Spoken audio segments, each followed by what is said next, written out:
Hello friend, मैं Brajesh Kumar, official YouTube channel GOVT jobs for you में आज का वीडियो लाइब्रेरी सुपरिटेंडेंट सहित विभिन्न पद से संबंधित हैं। यानी टोटल 5 पद हैं, जिसमें deputy registrar, technical officer, superintendent और लाइब्रेरी सुपरिटेंडेंट के लिए आवेदन आमंत्रित हैं। ग्रुप ए और ग्रुप बी में पद हैं। एक अच्छी वैकेंसी तो नहीं कह सकते, फिर भी एक लाइब्रेरी प्रोफेशनल्स को नौकरी मिलेगी। और डिटेल जानकारी हम बात करेंगे इस वीडियो में। डिटेल जानकारी में यही क्वालिफ़िकेशन, एप्लीकेशन फॉर्म फिल करने की प्रोसेस और भी जो इसमें डिटेल जानकारी दिया है वो डिटेल जानकारी हम बताएंगे। सबसे पहले बात करें कि यह जो वैकेंसी है IIT में आवेदन आमंत्रित हैं। तो IIT का स्टैंडर्ड थोड़ा ज़्यादा अच्छा होता है, तो यहाँ पे इंग्लिश कम्युनिकेशन का ज़्यादा वैल्यू रहता है। तो उसी के हिसाब से आपको एप्लीकेशन फॉर्म फिल करना है। क्योंकि आपके पास इंग्लिश वीक है तो मैं तो यही राय करूँगा, यानी सलाह दूंगा आपको कि आप अप्लाई ना करें। क्योंकि जितने भी IIT IIM हैं वहाँ पे इंग्लिश कम्युनिकेशन पे ज़्यादा फोकस दिया जाता है। और सबसे पहले हम बात करें, यह जानकारी जो मैं बता रहा हूँ इंग्लिश कम्युनिकेशन वाला, दूसरा कोई नहीं बताएगा, दूसरा यूट्यूबर नहीं बताएगा। क्योंकि दूसरा यूट्यूबर को वीडियो पे व्यू चाहिए, तो ये ओरिजिनल क्या है यह नहीं बताएंगे। तो इसलिए मैं आपको पहले ही बता देता हूँ कि IIT और IIM में जहाँ भी वैकेंसी आती है ना, इंग्लिश पे ज़्यादा फोकस किया जाता है।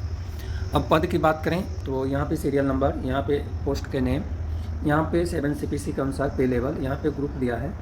ग्रुप का मतलब A और B में आवेदन आमंत्रित हैं, जिसको क ख किया गया है। यहाँ पे अधिकतम एज लिमिट है और यहाँ से लेकर यहाँ तक कैटेगरी वाइज है। सभी पद हैं जो जनरल कैटेगरी में हैं।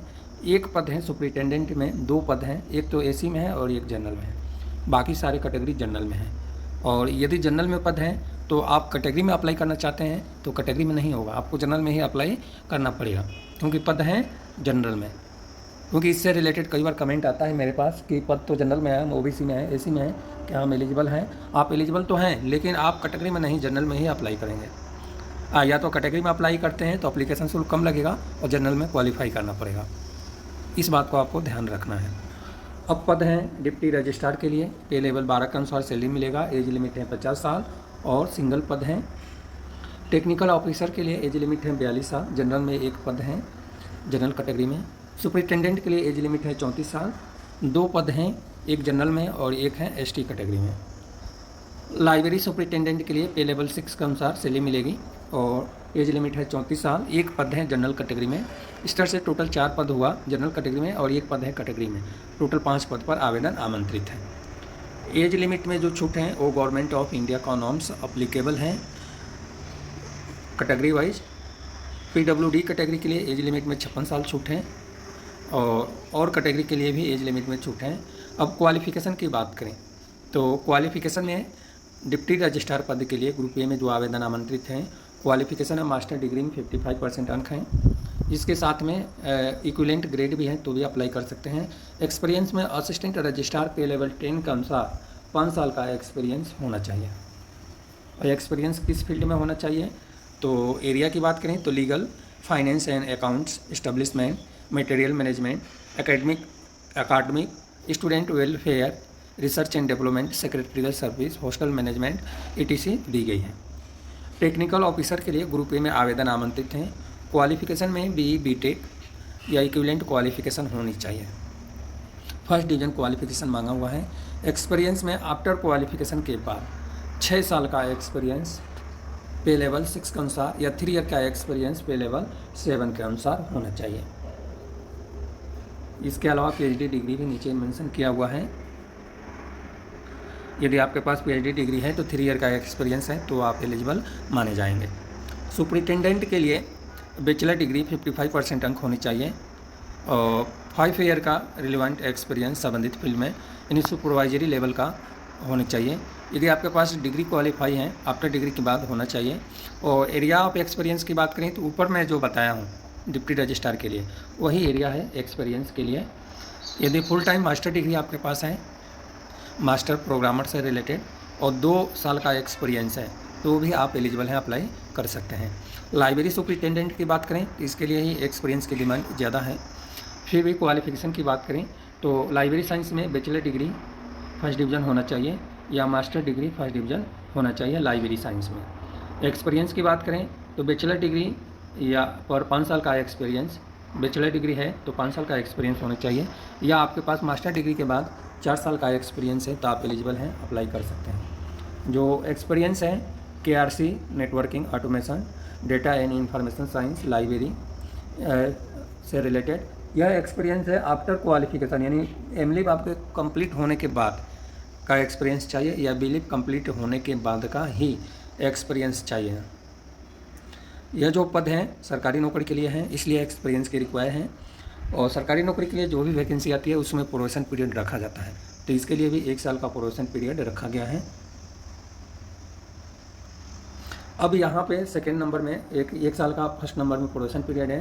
सेकेंड नंबर में ऑलरेडी लिखा है कि उम्मीदवारों को सलाह दी जाती है कि वे आवेदन करने से पहले स्वयं संतुष्ट हो लें कि उनके पास विज्ञापन में निर्धारित न्यूनतम आवश्यक योग्यता और अनुभव, यदि कोई भी हो या कोई भी हैं, अपेक्षित योग्यता और अनुभव रखने वाले उम्मीदवार केवल ऑनलाइन आवेदन कर सकते हैं, जो मैं आपको पहले ही बताया हूँ। उम्मीदवारों को अपनी उम्मीदवारी के समर्थन में आवेदन पोर्टल पर सभी प्रासंगिक दस्तावेज अपलोड करने होंगे, यानी एक्सपीरियंस सर्टिफिकेट भी आपको अपलोड करना होगा।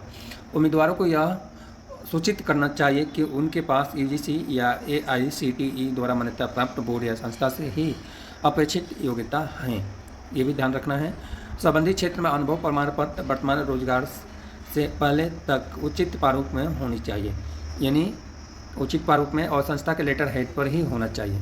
जो भी आपके पास क्वालिफिकेशन योग्यता यानी एक्सपीरियंस है, यदि कहीं से भी आपके पास हैं तो संस्था के लेटर पैड पे एक्सपीरियंस होना चाहिए, जिसमें जारी करने की तारीख, काम की प्रविष्टि, अवधि, वेतन, जारी करने वाले पदाधिकारी का नाम और पदनाम सहित हस्ताक्षर तथा मुहर के साथ होना चाहिए। एप्लीकेशन आवेदन की हार्ड कॉपी भेजने की आवश्यकता नहीं है, यानी फ़ोटो कॉपी भेजने की आवश्यकता नहीं है। तो यह सब डिटेल जानकारी है। इसके अलावा तीसरे नंबर पर 1 से अधिक पदों के लिए आवेदन करने वाले इच्छुक उम्मीदवारों को प्रत्येक पद के लिए अलग से आवेदन करना होगा तथा प्रत्येक पद के लिए आवेदन शुल्क का भुगतान करना होगा, यानी 1 से ज़्यादा पद पर आप आवेदन कर सकते हैं, लेकिन सेपरेट एप्लीकेशन फॉर्म फिल करना है और एप्लीकेशन शुल्क भी सेपरेट जमा करना है। और चौथे नंबर में है बेंचमार्क, विकलांग वाले व्यक्ति के उन पदों के लिए आवेदन कर सकते हैं जो PWD के लिए आरक्षित नहीं है, यानी जो PWD के लिए आरक्षित नहीं है उसमें PWD कैंडिडेट अप्लाई नहीं कर सकता है, अप्लाई कर सकता है।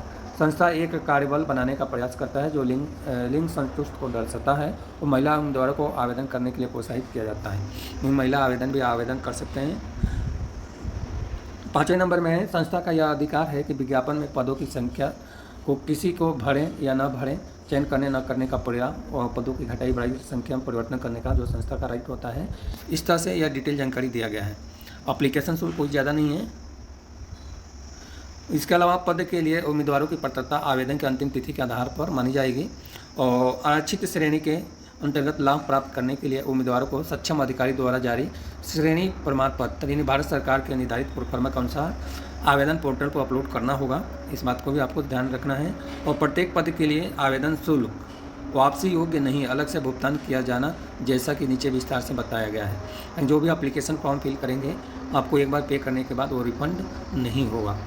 अब एप्लीकेशन शुल्क की बात करें तो ग्रुप ए पद के लिए 500 रुपये हैं और ग्रुप बी पद के लिए 200 रुपये एप्लीकेशन शुल्क है। तो एप्लीकेशन शुल्क कम है, बहुत कम रखा गया है इस तरह से। अब नीचे वाले 9 नंबर में जो पॉइंट है, यह पॉइंट आपको मैं पढ़कर सुना देता हूँ कि सरकारी या सरकारी संस्था या स्वायत्त निकायों या PSU आदि में कार्यरत व्यक्तियों को आवेदन में उचित माध्यम से करें। यह तो आपको पता है कि जो भी सरकारी एम्प्लॉय हैं वो एप्लीकेशन फॉर्म फिल करने से संबंधित जो भी जानकारी हैं वो अपने NOC सर्टिफिकेट के साथ ही आवेदन करें। इस तरह से ये टोटल जानकारी दी गई है।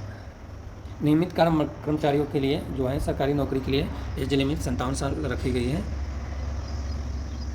इस संस्था के जो नियमित कर्मचारी हैं। तो इस तरह से यह डिटेल जानकारी दी गई है। सिलेक्शन प्रोसेस की बात करें तो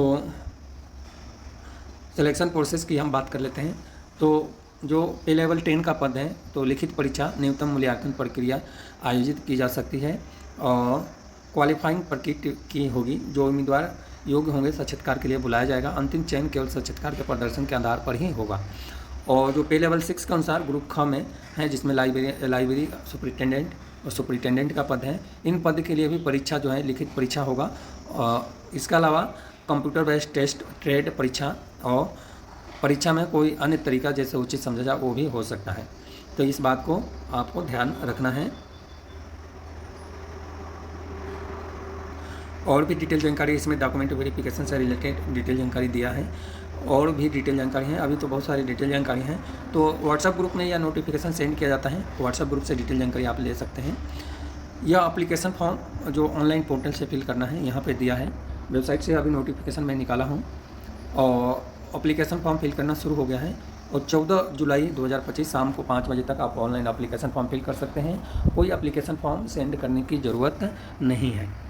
और भी यदि हम डिटेल जानकारी बताना चाहें तो वीडियो बहुत बड़ा होगा, इसलिए हम इतना ही बताते हैं क्योंकि वीडियो ज़्यादा बड़ा ना हो।